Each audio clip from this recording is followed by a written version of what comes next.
बिस्मिल्लाहिर्रहमानिर्रहीम। अस्सलाम वालेकुम नादरीन, आप यूट्यूब चैनल देख रहे हैं। मैं इमरान खान हूँ। इमरान खान का अफरीदी सुहेल अफरीदी वो पहुंचा अडयाला जेल के बाहर और वहां पे उसने फिर धरना दे दिया। वो डट गया, वहां पे अड़ के बैठ गया। उसने कहा मैं नहीं जाता यहां से।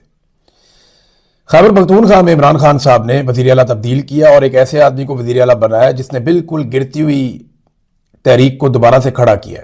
एक दफा फिर उसने मोमेंटम बनाया और वो बार बार अडयाला जेल भी गया, लेकिन जब वहां बात नहीं बनी तो उसने पूरे पाकिस्तान में तहरीक को फैलाया, पंजाब में, सिंध में और अभी बलूचिस्तान भी उसको जाना है। खैबर पख्तूनख्वा में तहरीक पहले तेज थी, उसको और तेज किया, शानदार किया। और इस वक्त सुहेल अफरीदी, जो मैं लेटेस्ट अभी जब ये वीडियो में रिकॉर्ड कर रहा हूं, तो सूरत हाल ये है, मेरी वहां अडयाला जेल के बाहर हमारे जो दोस्त जर्नलिस्ट मौजूद हैं उनसे मेरी बात हुई। मैंने उनसे पूछा, उन्होंने कहा जी इस वक्त यहां पे लगभग 250 के करीब लोग सुहेल अफरीदी के साथ मौजूद हैं।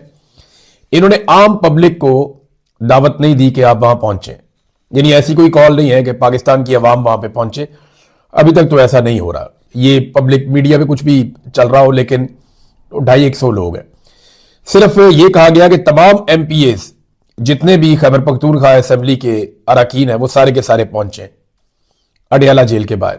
अब जो भी आएगा तो 4-5 बंदे लेकर ही आएगा, तो 100 से ज्यादा इनकी तादाद है, तो 500-100 बंदा यहां पे धरना देकर बैठा रहेगा। अली अमीन गंडापुर या उसका कोई भी भाई वो नहीं आए दोबारा कभी अडयाला जेल। यानी जब से अली अमीन गंडापुर को इमरान खान साहब ने वजारत आला से हटाया, उसके बाद ऐसा लगा कि वो लोग एक नाराजगी में चले गए। जब बाकी सारे MPAs को बुलाया तो अली अमीन गंडापुर भी एक MP है ना, उनको भी आना चाहिए। उनका भाई खैबर पख्तूनख्वा से एक MNA है, उसे भी आना चाहिए। एक और भाई जो है वो भी पार्टी के हवाले से वहां पे एक अहम ओहदा रखते हैं, उन्हें भी आना चाहिए। तो गंडापुर फैमिली जो है वो बिल्कुल ही आउट हो गई सुहेल अफरीदी के आने के बाद। ऐसा लगता है वो नाराज है, बल्कि जो उनके करीबी साथी दोस्त थे जो सोशल मीडिया पे वो बाकायदा सुहेल अफरीदी पे हमले करते हैं, और बजाय इसके कि वो इसको वेलकम करते कि इमरान खान साहब ने मजबूरन उन्हें ओहदा तो छोड़ना पड़ा, लेकिन उसके बाद उन्होंने बुग़्ज़ दिखाया, दिल बड़ा नहीं किया। जिस तरह सुहेल अफरीदी और मीना खान अफरीदी और शाहिद खट्टक और बाकी सारे लोग अली अमीन गंडापुर के साथ चलते रहे, वैसे ही गंडापुर साहब को भी चाहिए था कि वो चलते सुहेल अफरीदी के साथ। अभी इस कॉल के बावजूद गंडापुर नहीं पहुंचे। मैंने अभी ये पूछा खास तौर पे कि गंडापुर आए हैं या उनका कोई भाई या उनके बंदे, उन्होंने कहा जी वो वहां से कोई भी नहीं आया। काफी बड़ी तादाद में MPAs पहुंच गए हैं, बाकी MPAs जो है वो पहुंच रहे हैं, और PTI के जो नामी गिरामी बंदे हैं खैबर पख्तूनख्वा से वो नहीं आए। यानी मैंने शहरियार अफरीदी को नहीं देखा, पूछा बल्कि मैंने तो 4-5 का नाम, शहरियार अफरीदी नहीं थे, अली मोहम्मद खान साहब नहीं थे, फिर बाकी जो लोग हैं असद कैसर साहब वो भी नहीं थे, जुनेद अकबर साहब ये भी नहीं थे, और बहुत सारे नाम हैं। ये लोग मैंने नहीं देखे, ना मैंने पूछा तो किसी ने मुझे बताया भी नहीं। उनके जी जो बड़े नाम है खैबर पख्तूनख्वा से इमरान खान साहब के पुराने साथी, वो लोग नहीं आए। ना ही शाह फरमान आया। शाह फरमान जो है, जब अली अमीन गंडापुर की हुकूमत थी तो ये रहता ही वजीर आला हाउस में, पीछे जो बैक साइड पे एनेक्सी है, ये वहां पे ज्यादा वक्त गुजारता था। मुझे 3-4 मरतबा वजीर आला हाउस जाने का मौका मिला मुख्तलिफ खबरों के चक्कर में, तो हर मरतबा मैंने किसी और को वहां पाया या नहीं पाया, मैंने हर दफा शाह फरमान को वहीं पे देखा। लेकिन शाह फरमान को मैंने कभी भी अडयाला जेल के बाहर नहीं देखा। मैंने नहीं देखा कभी इसको कि ये अडयाला जेल के बाहर है और आकर मुलाकात करने की कोशिश करे या कुछ ऐसा। शहरियार अफरीदी को भी मैंने सच नहीं देखा, बाकी लोगों को भी, बहुत सारे और लोग भी हैं। अगर किसी का नाम रह गया हो तो मैं माजरत चाहता हूं, बुरा ना मनाएं, इंशाल्लाह आपका नाम याद आएगा तो मैं कभी बोल दूंगा, लेकिन इस वक्त ये टॉपिक नहीं है। सुहेल अफरीदी और उनके साथियों ने धरना दे दिया। उन्होंने कहा जी हम यहां बैठेंगे, हर हाल में इमरान खान साहब की फैमिली की, डॉक्टर्स की मुलाकात करवाई जाए। अगर ये नहीं किया जाता तो हम लाया अमल देंगे और हम बताएंगे ये इतना आसान नहीं है। इस पे जो सलमान अकरम राजा साहब हैं उन्होंने बड़ा सख्त एक बयान दिया। उन्होंने कहा जी ये बहुत तकलीफ का वक्त है, हम बहुत गुस्से से भरे हुए हैं। जो उन्होंने स्टेटमेंट दिया सलमान अकरम राजा साहब ने, मैं वो स्टेटमेंट ही आपके सामने रख देता हूं। हम आज तशवीश और गुस्से से भरे हुए हैं। इंसानियत के बुनियादी तकाजों को पामाल किया गया है। हफ्ते की रात इमरान खान को खुफिया तरीके से जेल से पिम्स अस्पताल ले जाया गया, उनके खानदान तक को नहीं बताया गया। यकीनन ये कोई ऐसी सूरत हाल थी जिसमें इमरान खान का इलाज जेल में नहीं हो सकता था। ये जेल हुकाम का फर्ज है कि वो इमरान खान के खानदान को आगाह करते ताकि उनकी फैमिली और जाती मुअल्लिज वहां पे मौजूद होते। हम हरगिज इस बात को कबूल नहीं करेंगे कि आप इमरान खान को रात की तारीकी में मर्जी के अस्पताल ले जाकर अपनी मर्जी के इंजेक्शन लगाएं। हमें यह इत्तला मिली है कि उन्हें टीके लगाए गए।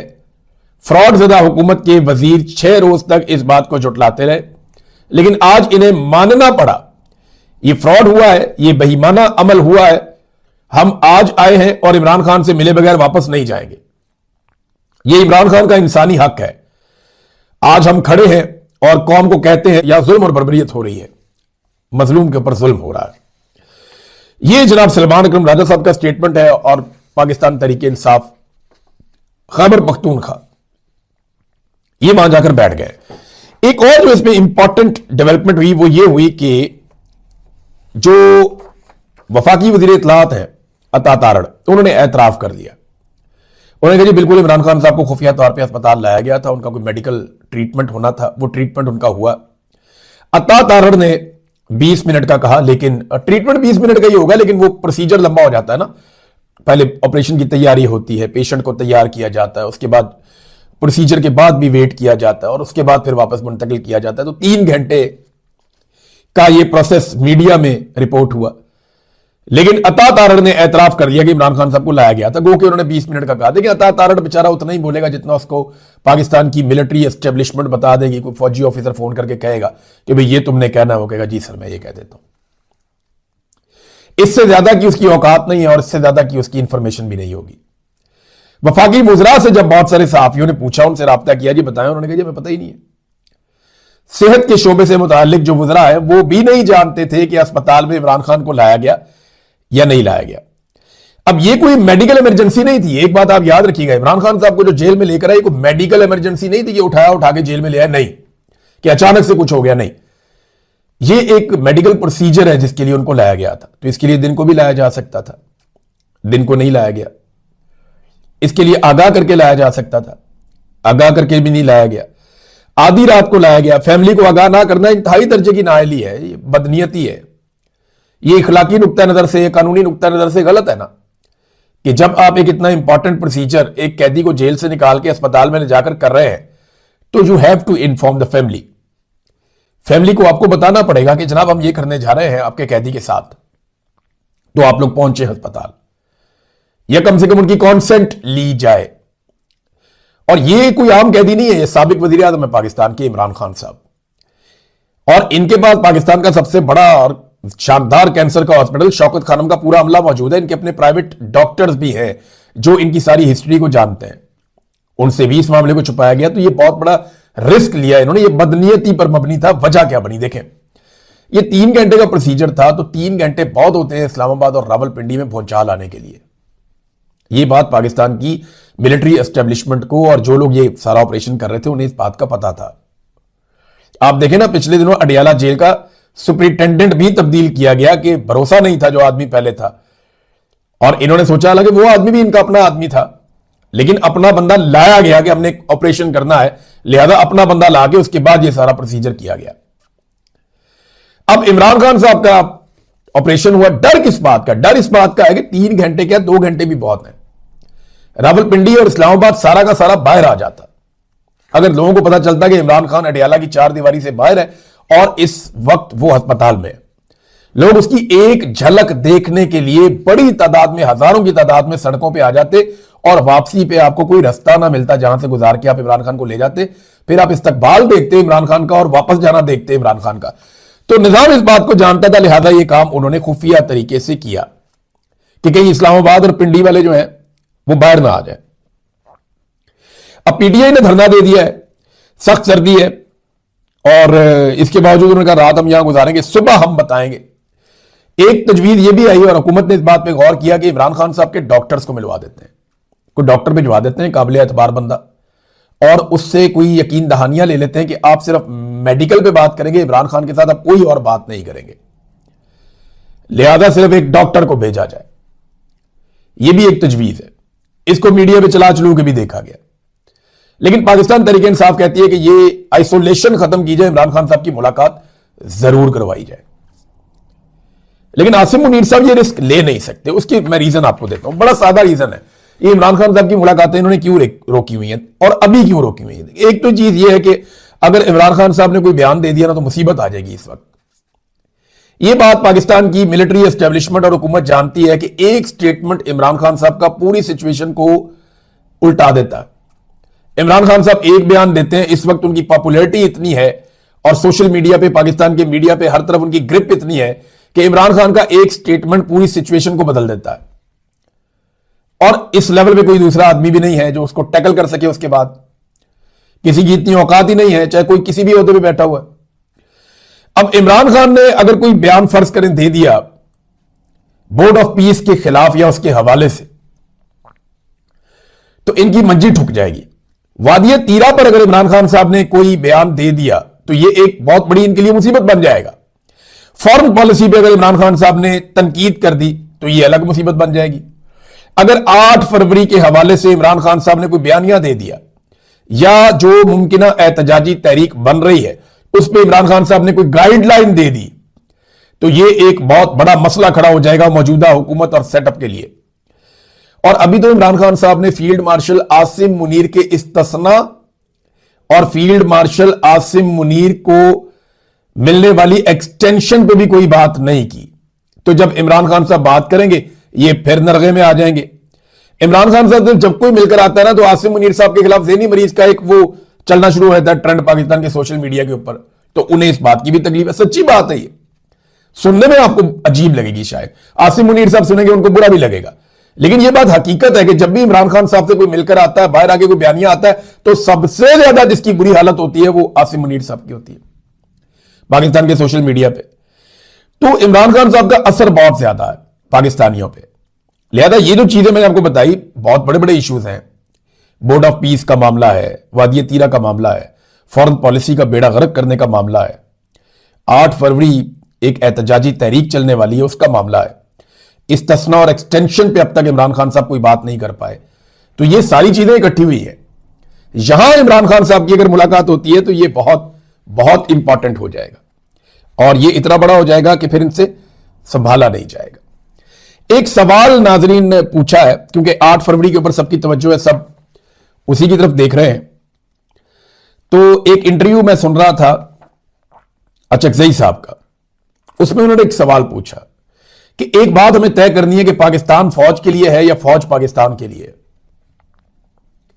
यह सवाल ना पहले बहुत सारे लोगों ने पूछा कि यहां फौज बनाई जाती है मुल्क के लिए, यहां एक ऐसी फौज है जिसके पास एक मुल्क है। मुझे अच्छी तरह याद है वो आईएसआई का ऑफिसर मुझे कह रहा था जी कि इमरान साहब आपने आज के बाद पाकिस्तान की फिक्र नहीं करनी, हमारा मुल्क है, हम खुद संभाल लेंगे। लाओ संभालो, ये हालत कर दी तुम लोगों ने मुल्क की। अगर वो सुन रहा है तो वो देखे ना क्या हालत कर दी मुल्क की। मईशत का बेड़ा गर्क कर दिया, दहशतगर्दी कहां से कहां पहुंचा दी, आलमी सतह पे अपना सारा नैरेटिव उड़ा के रख दिया।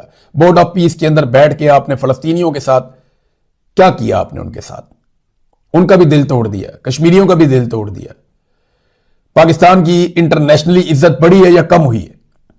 आज पाकिस्तान कहां खड़ा है? ब्रेन ड्रेन पाकिस्तान में हो रहा है और उसे ब्रेन गेन कहा जा रहा है। मैं उस ऑफिसर को सिर्फ याद दिलाना चाहता हूं कि तुमने तो कहा था कि हमारा मुल्क हम संभाल लेंगे, ये तुमने संभाला है मुल्क को, खेत इकट्ठा क्या किया मुल्क के साथ? बेड़ा गर्क नहीं कर दिया क्या? मेरा मुल्क आज पीछे चला गया या आगे बढ़ गया? हर आदमी रो रहा है, हर आदमी परेशान है जो पाकिस्तान के साथ किया गया है। और ये आप देखिए ना, इस वक्त जो कुछ भी किया जा रहा है हर चीज की हमें कीमत चुकानी पड़ेगी। यूरोपीय यूनियन का स्टेटमेंट आया और उनका जो स्टेटमेंट आया यूरोपीय यूनियन का, वो आया the conviction of human rights lawyers Imaan Mazari and Hadi Ali Chattha over social media activity goes against freedom of expression and independence of lawyers. These are not only key democratic principles but also part of Pakistan international human rights. अब human rights की आप violation कर रहे हैं, यूरोपीय union से ये statement आ गया। आपको पता है यूरोपीय यूनियन में पाकिस्तान के पास एक जीएसपी प्लस स्टेटस है जो लटका हुआ है बीच में। खुदा ना खास्ता पाकिस्तान से वो स्टेटस चला गया ना तो पाकिस्तान के ताजरों की कमर टूट जाएगी। वैसे भी मुकाबला खत्म हो गया। मुकाबला कैसे खत्म हो गया मैं आपको मिसाल देकर समझाता हूं। पाकिस्तानी ताजर या सनतकार एक चीज बनाते हैं 100 रुपए में, इंडिया में वही चीज उसी क्वालिटी की बनती है 70 रुपए में। फर्क देख लिया आपने? यहां कॉस्ट ऑफ प्रोडक्शन ज्यादा है। यहां पे पाकिस्तान के अंदर टैक्सेस अजीबोगरीब इन्होंने लगा दिए हैं। पाकिस्तान के अंदर जो एनर्जी की प्राइसेस है वो बहुत ज्यादा बढ़ा दी हैं। गैस और बिजली की प्राइसेस आसमान पे पहुंची हुई है। आपकी पेट्रोलियम प्राइसेस इन्होंने कहां पहुंचा दी हैं। पाकिस्तान का जो रुपया है उसकी वैल्यू को इतना नीचे ले गए हैं। ये सारी चीजों को जब आप कैलकुलेट करते हैं और पाकिस्तान के अंदर जो प्रोडक्शन के लिए कॉस्ट कम करने के लिए जो चीजें पैदा की जानी थी वो होती नहीं है। आप तजारती खजाने में जा रहे हैं तो जो पाकिस्तान में चीज आप पैदा करते हैं वो 100 रुपए में जो पैदा होती है, इंडिया उसी चीज को 60 रुपए में 70 रुपए में पैदा कर लेता है। अब इंडिया ने जो नया मुआहदा किया है यूरोपीय यूनियन के साथ, उनका टैरिफ जीरो हो गया। ये मदर ऑफ ऑल डील्स है। उनका टैरिफ हो गया जीरो। अब वो चीज सिर्फ उन्होंने उनको फ्रेड रेट है, यानी जो उन्होंने एक चीज को एक जगह से दूसरी जगह पहुंचाना है वो उन्हें खर्चा पड़ेगा, बाकी कुछ नहीं है। मार्केटिंग है, बाकी चीजें हैं। जो लोग जानते हैं कारोबार को उनको पता है। अब इंडिया और पाकिस्तान अगर इक्वल भी आप रखेंगे ना तो हमें एक चीज 100 रुपए में पड़ रही है, उनको 70 रुपए में पड़ रही है। अगर इंडिया 110 रुपए की बेच के 40 रुपए कमाएगा तो पाकिस्तान 110 रुपए की बेच के 10 रुपए कमाएगा। सादी बात यह। अगर इंडिया ने किसी मौके पर वही चीज 90 रुपए की या 100 रुपए की बेचना शुरू कर दी ना तो पाकिस्तान की मार्केट क्रैश कर जाएगी। ये वो प्रॉब्लम है जो पाकिस्तानी ताजर और सनतकार अब फेस करने जा रहे हैं। और ये मैं नहीं कह रहा, ये बाकायदा ताजरों ने स्टेटमेंट जारी किए हैं कि ये बेड़ा गर्क पाकिस्तान का कर दिया पाकिस्तान की हुकूमत ने। हम इंडिया का अब मुकाबला नहीं कर पाएंगे, उसका इंडिया को बहुत फायदा होगा। जो उनका टैरिफ जीरो हो गया है वो अब मुकाबले में जो हम थोड़ा बहुत खड़े होते थे वो हम नहीं हो पाएंगे। यानी पाकिस्तान की हुकूमत ने पाकिस्तानी ताजरों को गलेल पकड़ा दी और इंडिया की हुकूमत ने इंडियन ताजरों को क्लाशनकोफ पकड़ा दी। कर लो मुकाबला। ये कॉस्ट ऑफ प्रोडक्शन इतनी इंपॉर्टेंट चीज है। और इसके बाद जब जाकर मोदी ने वहां पे मुआहदा किया तो भारतीय ताजर तो उसके गुण गा रहे हैं। अब तो भारतीय ताजर मोदी के ऊपर डबल पैसा लगाएंगे कि अगली दफा वो फिर इलेक्शन जीते। तो मोदी तो उनका अन्नदाता बन गया। और यहां के हुक्मरान जो है ये ताजरों की पार्टी कहते थे पीएमएलएन को, इन्होंने बेड़ा गर्क किया ताजरों का सबसे ज्यादा। नाजरीन, जो अफजल मजूका साहब है जज, ये फैसले नहीं सुना रहे, कारनामे कर रहे हैं। हमारे बड़े अच्छे जर्नलिस्ट हैं खालिद जमील साहब, इनके ऊपर एक मुकदमा हुआ था, बोगस मुकदमा। तो मजिस्ट्रेट साहब ने उसको डिस्चार्ज कर दिया था, फर्क कर दिया था मुकदमे को। एनसीसीआईए दरखास्त लेकर गई और मजूका साहब ने वो मुकदमा फिर बहाल कर दिया। आप अंदाजा करें, ये इस वक्त इस मुल्क में रूल ऑफ लॉ है, ये इस वक्त इस मुल्क में कानून और इंसाफ है, और ये इस वक्त पाकिस्तान के अंदर आजादी इजहार राय की सूरत हाल है। बहुत ही गंभीर और अजीबोगरीब सूरत हाल है। अब नाज़रीन, एक चीज मैं आपके सामने रखता हूं। ये जो गटर का वाकया पेश आया है, गटर में गिरने वाला एक खातून को और एक बच्ची का, सादिया नामी खातून थी, उनके साथ एक बच्ची थी 9 माह की, और नौजवान खातून थी, नई शादी हुई थी इनकी। अब ये खातून गिर जाती है मैन हॉल में इनकी बच्ची के साथ। तो मैंने बड़ी अजीब चीज देखी कि सिंध में भी इस तरह के वाकयात हुए, कई और जगह पे भी हो सकते हैं। देखें, पाकिस्तान में रुझान ही नहीं है ह्यूमन सेफ्टी का, इंतजामात ऐसे किए ही नहीं जाते, और ये लोकल गवर्नमेंट्स के काम होते हैं। पाकिस्तान में लोकल गवर्नमेंट्स का निजाम ही नहीं है, तो जिम्मेदारी आप किस पे डालेंगे। बहरहाल, मैं ये देख रहा था कि कराची में एक वाकया इसी तरह का हो जाए तो सिंध सरकार, और पंजाब में एक वाकया इसी तरह का हो जाए तो ठेकेदार, कितना फर्क है। तो असल ठेकेदार तो वो है जिसने लाकर इन सारे मिस्त्रियों को फॉर्म 47 दिए थे और जाली हुकूमतें बनाई थी। तो उस ठेकेदार का गिरेबान कौम को पकड़ना चाहिए कि ये तुमने कौम के साथ क्या किया। अब कराची और लाहौर में फर्क क्या हुआ, देखें, वहां पे ये होता है कि कोई गटर में गिर गया ना तो कम से कम पुलिस और इंतजामिया, उनके चेहरे पे शर्मिंदगी दिखाई देती है। ये तो ऐसे ढीठ और बेशर्म है, इन्होंने उठ के कह दिया जी वाकई कोई नहीं हुआ, बल्कि वो इंफॉर्मेशन मिनिस्टर ने कहा जी फेक न्यूज है, कोई वाकया नहीं हुआ, और सारों ने चलानी भी शुरू कर दी। और मीडिया मौके पे खड़ा है, नहीं शाहिदीन कह रहे हैं यहां पे गिर गए, मीडिया फिर भी चला रहा है, नहीं वो कह रहे हैं जी फेक है न्यूज। अंदाजा करें आप कि उनका मौकिफ सुनाना है।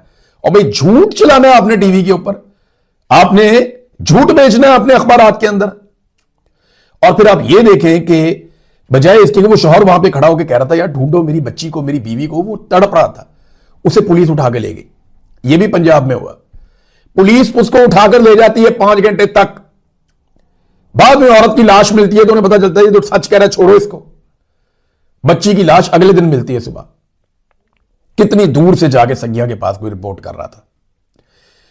और मरियम नवाज का स्टेटमेंट देखें कि मैं रोज रात को ये देखती हूं कि गटर का ढक्कन खुला तो नहीं रह गया। गटर के ढक्कन तो पता नहीं आपसे बंद होने या नहीं होने। रोज रात को सिर्फ ये देख लिया करो किसी का मुंह तो नहीं खुला रह गया। ये जो मुंह खुले रह जाते हैं ना, इनसे ज्यादा गंद बाहर निकलता है और ज्यादा गंद उबलता है। लोगों को आप लोग मारते हैं, ये बात हम मानते हैं कि आप मारते हैं। आप हमेशा लोगों को मारते हैं। आप वादिये तीरा में भी लोगों को मार रहे हैं। वादिये तीरा के लोग भी यही कह रहे हैं, लाहौर के लोग भी यही कह रहे हैं, सारा पाकिस्तान ये कह रहा है यार हमें मारो मगर हमारा मजाक तो मत उड़ाओ। आप लोगों को मारते हैं, फिर उनकी तजलील करते हैं, फिर उनका मजाक उड़ाते हैं और इससे आपको पता नहीं सेटिस्फेक्शन मिलती है। तो ये गटर के ढक्कन अगर खुले भी रह जाए ना तो आपसे पता नहीं बंद होने या नहीं होने, लेकिन कम से कम ये जो मुंह खुले रह जाते हैं ना रात को, ये बंद करके सोया करें। अब तक के लिए इतनी, अपना ख्याल रखिएगा, अपने चैनल का भी। अल्लाह हाफिज़।